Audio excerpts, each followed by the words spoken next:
तर हॅलो मैत्रिणींनो, मी पूजास किचन रेसिपीमध्ये आपलं मनापासून स्वागत आहे। तर मी आज तुमच्यासोबत एकदम सिंपल असा पुलावची रेसिपी शेअर करणार आहे। एकदम परफेक्ट आणि मोकळा असा पुलाव कसा करायचा ते मी आज तुम्हाला सांगणार आहे। पुलाव सोबत रायता खायला खूप छान लागतो, तर इथं मी रायता पण बनवला होता। मग त्यासाठी काय करायचं, 200 ग्रॅम तांदूळ घ्यायचे, बिर्याणीचा तांदूळ घ्यायचा। त्याला स्वच्छ असं धुवून 15 ते 20 मिनिटासाठी भिजत ठेवायचं आहे। याने काय होतं माहिती का, आपला जो पुलाव आहे ना एकदम मोकळा होतो।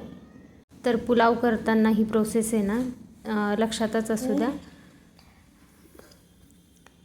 आता याच्यामध्ये पाणी घालून आपण 15 मिनिटासाठी झाकून ठेवू, तोपर्यंत आपण पुढची तयारी करू। तर इथे मी कोथिंबीर, टोमॅटो, 4 हिरव्या मिरच्या, लसूण पेस्ट, बटाटा, कांदा आणि शिमला मिर्च घेतलेली आहे। इथे थोडेसे खडे मसाले पण घेतलेले आहे आणि 5 ते 6 काजू असे मोकळे करून घेतले। आता कढईमध्ये तेल घालायचं। तेल मस्त असं कडकडीत झालं की त्यामध्ये आपले खडे मसाले घालून घ्यायचे। त्यानंतर कांदासुद्धा याच्यात टाकायचा। कांदा आणि खडे मसाले व्यवस्थित असे परतून घ्यायचे। कांदा असा हलकासा गोल्डन झाला की त्यानंतर 2 तेजपत्ता, लगेच याच्यामध्ये शिमला आणि बटाटा घालून घ्यायचं। आणि लसूण मला अगोदर परतायचं लक्ष नव्हतं राहिलं, म्हणून मी असं थोडंसं बटाटा आणि शिमला बाजूला करून मध्यभागी इथे लसणाची पेस्ट घालून घेते, जेणेकरून ती परतले जाईल। तर याला व्यवस्थित असं मिक्स करायचं आणि याला हलकंसं गोल्डन ब्राऊन होईपर्यंत परतायचं। त्यानंतर घालायचं टोमॅटो, चिरलेली कोथिंबीर, याला पण थोडंसं हलवून घ्यायचं।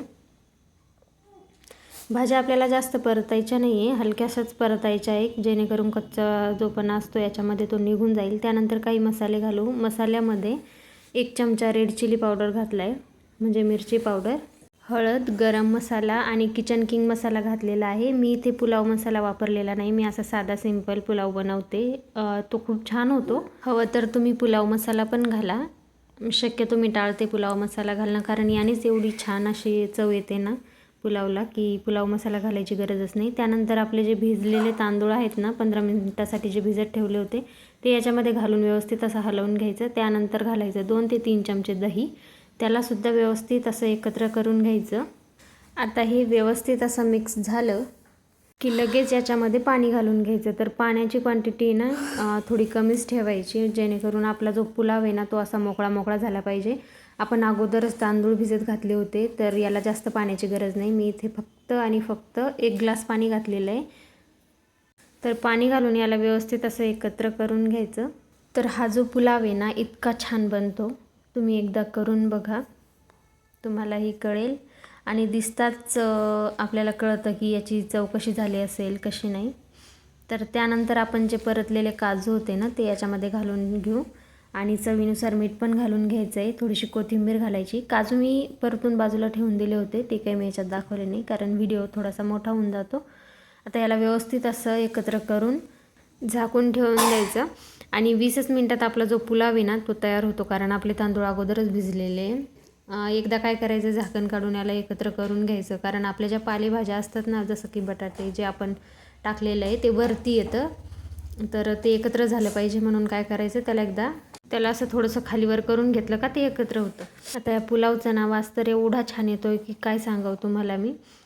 आता आपण याला एकत्र करून घेतलं आणि पाणीसुद्धा आटलेलं आहे। तर काय करायचं, एकदम लो फ्लेमवरती ना याला फक्त 5 मिनिट ठेवायचं झाकून। त्यानंतर गॅस बंद करायचा आणि गॅस बंद केल्याच्या नंतरही याला काय करायचं ना परत 5 मिनिटासाठी असंच गॅसवर राहू द्यायचं याला, जेणेकरून आपला तांदूळ मस्त मोकळा होईल। आता मी तुम्हाला इथं दाखवते कसं आपलं एक दाणा असा मोकळा झालेला आहे, तुम्ही बघू शकता। तर इथे आपला पुलाव तयार आहे, एकदा नक्कीच ट्राय करा। आणि जर तुम्हाला माझी रेसिपी आवडली असेल तर लाईक, शेअर अँड सबस्क्राईब। तर हा जो पुलाव आहे ना एवढा भारी झालेला आहे, खूपच भारी झाला हा पुलाव, तुम्हाला दिसत असेल एक दाणा मस्त असा मोकळा झालेला आहे। आणि आमच्या घरात ना सगळ्यांना पुलाव आवडतो, शक्यतो माझ्या घरी संध्याकाळी ना पुलावच असतो। तर एकदा नक्की ट्राय करा।